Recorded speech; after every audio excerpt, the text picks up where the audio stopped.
안녕하세요. 저는 40대 초반에 아들 둘을 키우고 있는 주부입니다. 요즘 용기 내어 사연 보내시는 주부분들이 많은 것 같아서 저도 함께 동참해보자는 마음으로 정말 굳은 결심하고 사연을 써 보내봅니다. 글재주는 별로 없지만 재밌게 읽어주기 바래요. 주부인 저의 하루들은 대다수가 비교적 똑같이 흘러갑니다. 요즘이야 코로나로 큰 재미를 못 보고 사시는 건 똑같을 텐데 저의 경우는 그 전부터 늘 바깥에 코로나가 터졌던 것처럼 살았으니 주부로서 갇히고 재미없게 지낸 정도가 더욱 심했던 것 같아요. 주부가 딱히 밖에 나갈 일도 없고 집에서 매번 똑같이 살림하고 애 키우고 남편 뒷바라지하며 보내다 보면 집에서 요리만 하다가 하루가 뚝딱 지나가는 것 같더라고요. 특히나 저 같은 경우 시어머니를 모시고 살고 있기 때문에 식사 차리는 것은 집안에서 꽤나 중요한 일과 중에 하나였어요. 그래서 신경 써서 작정하고 나가는 저의 외출은 대부분은 장 보러 동네 골목 끝자락에 있는 마트를 가는 것이었죠.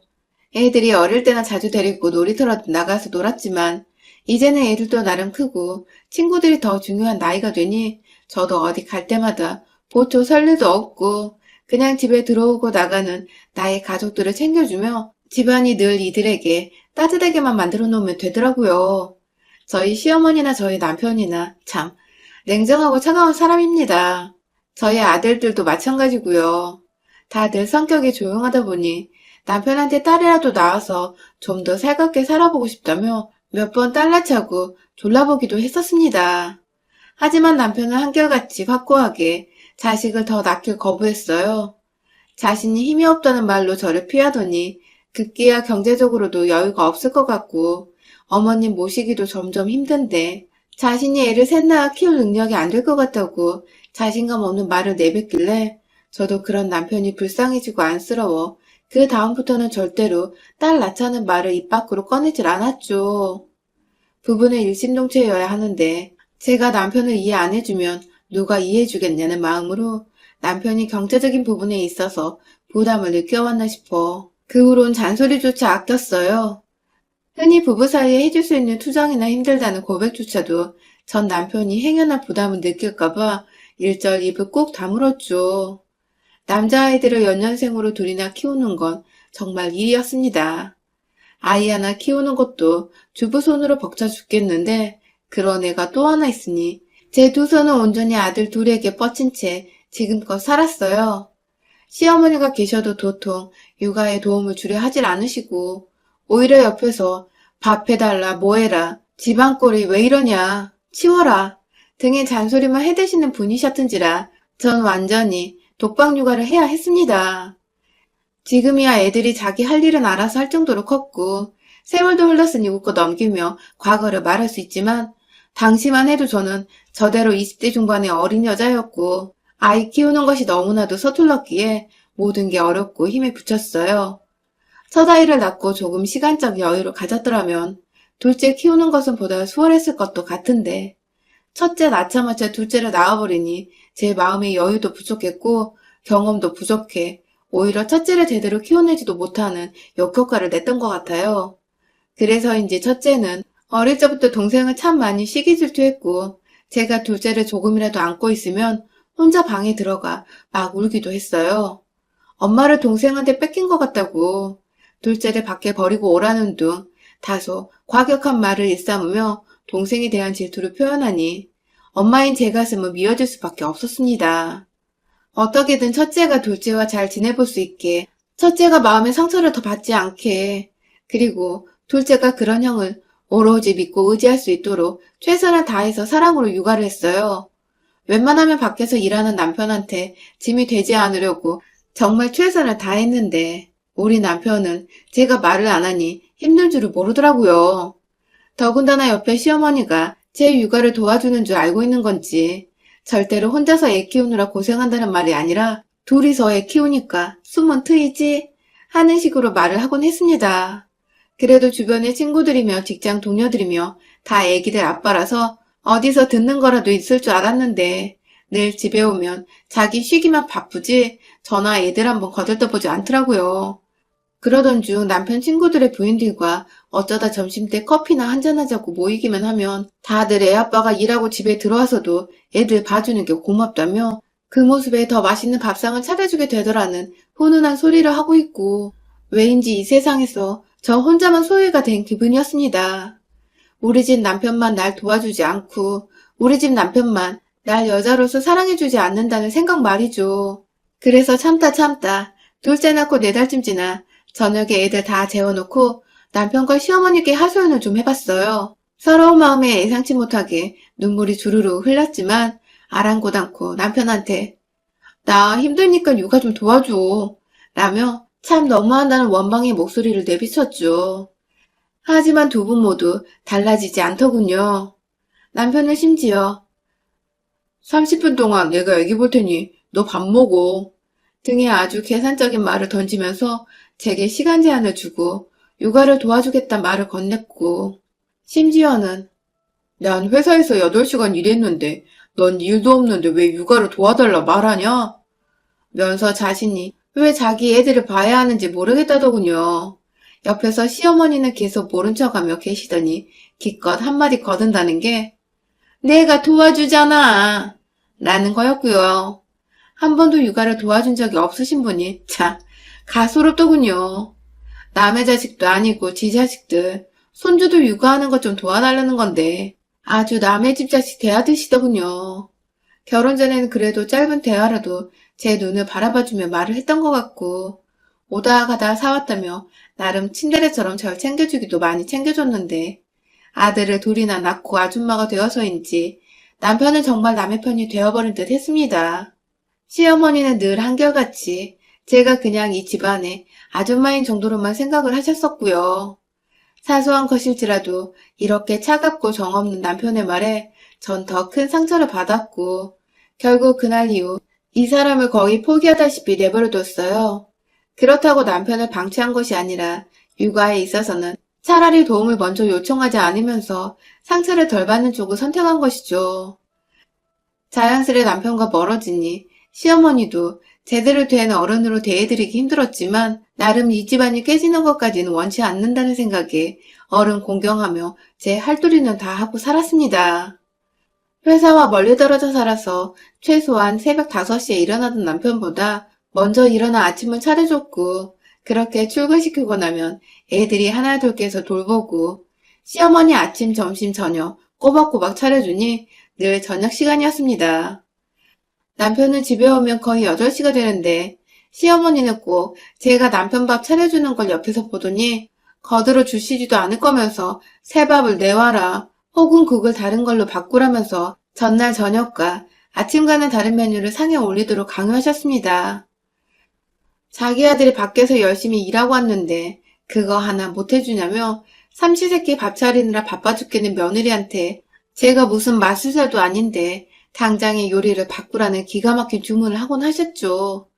집에서 매일같이 시어머니를 보고 있는 것도 끔찍한데 잔소리까지 듣고 나니 괜히 남편한테도 정이 떨어져갖고 급기야 저희 부부는 잠자리도 점점 끊기더니 급기야 둘째 낳고 반년도 안 되어 섹스리스 부부로 살기 시작했던 것 같습니다. 이대로 가다간 정말 애들 때문에 사는 불쌍한 부부가 되어버릴 것만 같았어요. 사랑도 뭣도 없이 그냥 딱 남인데 애들 때문에 발목 잡혀서 살아가는 그런 애처롭고 안쓰럽고 세상 짠한 여자가 되어버린 것 같은 상상도 하기 싫던 그런 결혼을 제가 살아가고 있었습니다. 그렇게 10년을 넘게 살았어요. 입안에는 가시가 돋쳤으나 어떠한 말을 꺼내자니 너무 오랜 시간 닫아둬 제대로 여는 법도 모르겠더라고요. 그 사이 남편은 승승장구하며 승진도 했고 곧 임원이 될지도 모르는 높은 자리까지 올라가 제법 어깨에 힘이 들어간 남자가 되었어요. 그 바람에 우리 어머니 콧대도 높아져서는 새벽 출근 시간부터 어머니 잔소리를 들으며 반찬을 잘 갖춰 만들어 내놔야 했고 꼭 뜨뜻한 새밥과 어제와 다른 반찬을 그 꼭두 새벽부터 차렸어요. 그렇게 하지 않으면 재수가 없어 회사에 출근시킬 수가 없다며 당장 새밥 꺼내라 시어머니께서 윽박을 지른 적도 실제로 결혼 초에 몇 번 있었습니다. 덕분에 완전히 저만 죽어나갔죠. 저도 사람인지라 간단히 빵이나 조리된 식품들 하다못해 시리얼에 과일이라도 예쁘게 얹어서 간단하지만 빠르게 끝낼 수 있는 요리들을 해주고 싶은 마음인데 그리고 남편도 너무 차려놓으면 부담스럽단 말을 하기까지 했는데 시어머니가 옆에서 호랑이처럼 서 있으니 정말 죽겠더라고요. 세월이 흘러 처음보다는 더 강단 있는 주부가 되긴 했지만 언제든지 옆에서 시어머니가 화를 내고 윽박지르면 기죽고 움찔하곤 하는 나이 들고 눈치 보는 여자가 되기도 했죠. 아이들은 쑥쑥 크더니 먹을거리만 넣어두면 지들이 알아서 꺼내 먹고 데워 먹을 수 있는 정도의 나이가 되었고 그 덕에 전보다 제 몸은 더 편안해졌지만 여전히 머릿속에 남편의 밥을 잘 차려내야 한다는 압박감에 이것저것 눈치를 보느라 마음은 늘 피곤했어요. 내가 집에서 하는 살림과 노력 모두 작지 않은 수고로움인데 그걸 제대로 된 노동이라 인정해주지 않는 시어머니는 정말 스트레스였어요. 결국 점점 시간이 지나며 시어머니를 바꿔보려는 제 마음은 사라져갔고 그냥 그대로의 시어머니를 인정하고 사는 수밖에 없었습니다. 다 얻을 수 없는 게 인생이라며 스스로를 체념했어요. 무뚝뚝한 남편부터 매서운 시어머니를 둔 것도 다 내 팔자려니 하면서 자식한테라도 잘하자는 마음으로 버텼습니다. 그러다 몇 개월 전 큰아이가 공부 때문에 스트레스를 받았는지 갑작스런 유경련으로 구급차를 타고 응급실에 실려간 적이 있습니다. 저희 누구도 구급차를 타본 적도 없었고 저도 학원에 있던 애가 쓰러져 응급실에 갔다는 학원 측 전화를 받고 놀래서는 열일 제쳐두고 병원으로 향했어요. 경황이 없어 어머니께 미처 말도 못하고 정신없이 뛰쳐나왔지만 어머님이 계시니 작은 아들 걱정은 일단 접어두었어요. 그렇게 병원에 있다 보니 무슨 링겔도 맞아야 하고 검사도 해봐야 하고 은근히 해야 할 게 많더라고요. 다행히 급성이라서 괜찮을 거라며 진정을 시키면 된다고 선생님께서 애를 좀 재우라 하셔서 옆에 꼭 붙어있기를 3시간 정도가 흘렀나 시어머니께 전화가 왔어요. 자기 아들이 퇴근했는데 왜 자기 아들 밥이 안 차려져 있는 거냐고 도대체 정신을 어디다 두고 있는 거냐며 화부터 내면서 전화를 한 시어머니. 응급실에서의 걱정에 진이 다 빠져 있었는데 어머니 고함 소리에 불끈 화가 나 힘이 솟아오르더라고요. 그러고 보니 제가 남편한테는 미처 연락을 따로 못했는데 그 바람에 모두가 지금 이 상황을 제대로 모르고 있었더라고요.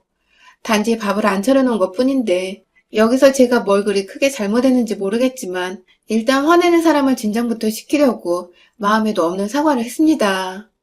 죄송하다고 큰애가 지금 응급실에 실려와서 정신이 없이 나와서 연락을 못했다고 말해줘. 애가 깨어나면 그때 데리고 집에 갈 테니 남편한테 말씀하셔서 병원에 와줄 수 있냐고 물어보자. 뭐? 내가? 나는 말과 함께 자신이 아들밥을 차려줄 테니 알아서 하라는 냉정한 답변을 내놓은 시어머니. 여기서 1차로 제가 빡이 쳐버렸어요. 남편 밥 차려주려고 안 오겠다는 건 수은 뻥인 건 다 알고 있었지만 그래도 할머니니까 남편한테 말해 손주를 데리러 와줄 줄 알았는데 막상 알아서 오라는 소리를 들으니 참 섭섭하더군요. 저도 그냥 이런 사람인 걸 원래 잘 알았으니까 입 아프게 더 말하지 않고 다른 말을 했습니다. 오늘은 알아서 밥을 좀 해먹어야 할 것 같다고 했어요. 내일도 제가 애 데리고 집에 가면 늦을 것 같아서 반찬 준비할 시간이 없으니 집에 갈 때 빵이라도 사가겠다고. 그러니 대충 먹어야 할 것 같다고 말을 했죠. 그러자 시어머니는 뭐 이런 경우가 다 있냐며 응급실 가기 전에 일하는 사람 생각해서 밥도 안 차려놓았냐며 또 자기 아들 감싸면서 저를 게으른 조부인 양 으르렁거리며 화를 내더라고요. 자기 손주를 간병하는 중인 며느리한테 화를 냈단 말입니다. 아니 누가 애 아픈 걸 사전에 미리 공지해주는 것도 아니고 애가 나 아플 거예요 하고 쓰러져 응급실에 간 것도 아니고 저도 집에 있다가 놀래서 불이 났게 병원으로 달려간 건데 그 와중에 집 앞 안 차려놨다는 불만만 쏟아붓고 있고 지 아들 굶는다고 열받아 있고 손주가 얼마나 아픈지 왜 아픈지 이젠 괜찮은지 정도의 안부 따위는 일절 물어보지 않는 시어머니. 진짜 뭐 이런 인간이 다 있나 싶더라고요. 순간 화가 나 욱하려는 거 시어머니 성질머리를 생각해서 꾹 눌러 참고는 다른 것도 아니고 얘가 아프다잖아요. 그런데 남편 밥 차릴 정신이 어딨어요? 하고 답했어요. 그러자 시어머니는 제 말에 답답하다는 듯이 긴 한숨을 푹 쉬곤 애가 아픈 게 다 제 탓이라는 겁니다. 제가 평소에 잘 먹이지도 않고 스트레스만 팍팍 준 거 아니냐고. 그래서 애가 응급실에 누워있는 게 아니냐면서 제 탓이니 애 옆에서 반성하고 오라는 시어머니. 집에 오는 길에 남편이 야식이라도 먹고 속 든든히 하고 잘 수 있도록 김밥 천국에서 소고기 김밥이라도 2줄 사오라던 시어머니. 덤으로 떡볶이 같은 게 있으면 같이 사오라고 하더군요. 김밥에 찍어 먹으면 맛있다고 말입니다. 저요. 옆에서 애가 여전히 죽는 소리를 하며 식은땀을 흘린 채 잠들어 있는데 전화 너머로는 철없는 시어머니가 지 자식 입에 쳐넣을 음식 얘기만 하고 있으니 환장하겠더라고요. 그 와중에 자기도 떡볶이에 김밥은 먹고 싶어서 자기 먹고 싶은 것까지 사오라는 말을 했으니 골 때리는 걸로는 1등이었죠, 완전. 전화를 끊고는 아이를 좀 더 병원에 내버려 둔 채 혼자 조용히 택시를 타고 집으로 갔어요. 가는 길에 김밥 천국은 아니었지만 김밥 24시가 보이길래 들어가서 시어머니 소원대로 소고기 김밥 6줄에 본식 종류보다 떡볶이가 있길래 같이 샀습니다. 둘째 아들 걱정이 되기도 하고 큰애가 아직 완쾌한 게 아니라 다음 날에도 제가 정신을 못 차릴 것 같아서 김밥은 여유있게 샀어요. 그리고서는 정말 씩씩하게 집으로 들어갔습니다. 저나 완쾌한 손주를 기다린 게 아니라 먹을 수 있는 음식을 기다리고 있던 시어머니는 제 손에 김밥 봉다리와 떡볶이가 들어있자 말없이 그걸 집어서는 부엌에서 집 식기에 옮겨 담더라고요. 손주 걱정이 안 되는지 그때까지도 제 아이가 괜찮은지 한 번을 물어보질 않았어요. 그러다 김밥을 뜯더니 뭘 이렇게 많이 사왔냐고 짜증을 부리던 시어머니. 내일도 김밥으로 때우게 할 거면 알아서 하라며 제게 으름장을 놓더군요. 그 바람에 제가 으름장을 놓으면 어쩔 건데 하면서 되려 소리를 꽥 질러버렸어요. 지 손주가 아파서 응급실에 실려갔다는데 지 아들이랑 지 입에 넣고 싶은 음식 생각밖에 못하고 있냐면서 네가 그러고도 할머니고 사람이냐며 뭐 저런 괴물 같은 인간이랑 한 집안에 살고 있는지 내 인생이 분하고 원통하다며 옆에서 놀라 서 있던 남편을 향해서도 니네 엄마 도대체 왜 이러냐고 막 소리를 질렀어요. 내 새끼 아픈데 내 남편 주둥이에 들어갈 음식 챙길 정신이 어딨냐고 진짜 미친년처럼 소리를 질렀죠. 시어머니가 들고 있던 김밥을 뺏어다가 먹지 마, 먹지 마 하면서 남편 얼굴로 막 던졌어요. 자근해 주려고 김밥 2줄을 남겨놓은 채 나머지 6줄도 그냥 다시 사자는 마음으로 아낌없이 시어머니를 향해 던졌고 중간중간에 김밥 속이 터져나와 시어머니 주변으로는 밥냄새와 함께 김밥 재료들이 고소한 참기름 향 풍기며 나뒹구르고 있었죠. 그걸 그대로 남편한테도 인정사정 없이 똑같이 던져버렸고요. 개차반 시어머니를 중간에서 제대로 중지하지 못한 벌로 말입니다. 매번 찍소리 안 하고 달라는 대로 밥 차려주던 제가 김밥을 던지는 초유의 사태가 벌어지자 당황한 시어머니와 남편은 그걸 또 막고만 있는데 제가 떡볶이도 처먹어보지 그래? 하지 마. 하며 저 막아서더라고요. 그제서야 왜 이래 진정해 하면서 옆에서 시어머니와 함께 저를 말리기 시작하던 남편은 급기야 너 미쳤어? 하면서 저 정신이상자로 보려했지만 제가 그런 남편의 주둥이로 주먹을 날려버렸습니다. 할 줄 아는 말이 그것밖에 없냐? 네 자식이 아픈데도 걱정은커녕 뭐? 미쳤어? 그래 미쳤다! 라는 말과 함께 남편의 머리털을 잡아 뜯어내다가 급기야 떡볶이 비닐포장을 제 손톱으로 뜯어내서는 남편을 향해 부어버렸어요. 남은 소스를 구경하고 있는 시어머니한테도 화가 난다며 같이 던져버렸고요.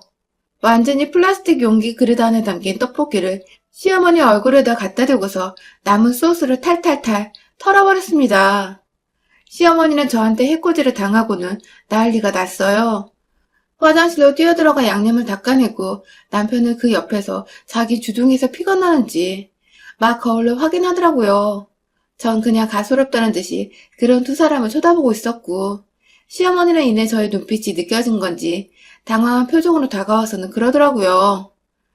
난 물어보려고 했어. 애가 괜찮은지 밥부터 일단 먹고 물어보려고 했지. 라고 말이죠. 그 와중에 지 배고팠던 변명을 자랑이라고 늘어놓는 시어머니의 머리통을 확 다 뽑아버리고 싶은 거 둘째 아들이 볼까 겨우 눌러 담았습니다. 시어머니도 한 대 더 때려주려고 주먹을 들어 올리니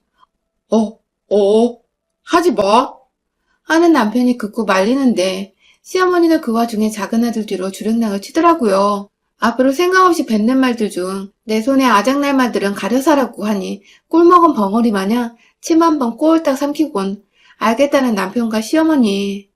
병원에 잠깐 누워있는 아들 데리러 본인들이 직접 가겠다더군요. 그래서 알겠다고 하니 진짜 외투를 걸쳐 입고서는 집에서 도망치듯이 밖으로 나갔어요. 두 사람 올 때까지 난리난 바닥에 김밥과 떡볶이는 아무것도 치워놓질 않으니 알아서도 오밤중에 깨끗하게 청소해놨더군요. 그 후 저희 남편과 시어머니는 정말 달라졌습니다. 사소한 것들까지 말이죠. 일단 남편은 그날 응급실에서 애를 데려오며 차 안에서 아들한테도 무슨 소리를 들었는지 아들 눈치를 살살 보면서 들어오더라고요. 나중에 얘기를 들어보니 아들이 누워있으면서 엄마랑 아빠 통화하는 거 다 들었다고. 나는 크면 아빠가 치매 걸리든 병들어 병실에 누워있든 절대로 안 찾아갈 거라고. 자기는 엄마만 챙길 거라는 기특한 소리를 하며 남편은 완전 겁주었고, 그 바람에 남편은 집에서는 저한테 쥐어 터져 맞고서는 밖에선 아들한테 노망나도 안 거들어준다는 소리를 들어 충격이 컸는지 자기 스스로를 좀 되돌아본 것 같더라고요. 대단한 건 아니지만 적어도 자기 성찰 정도는 말이죠.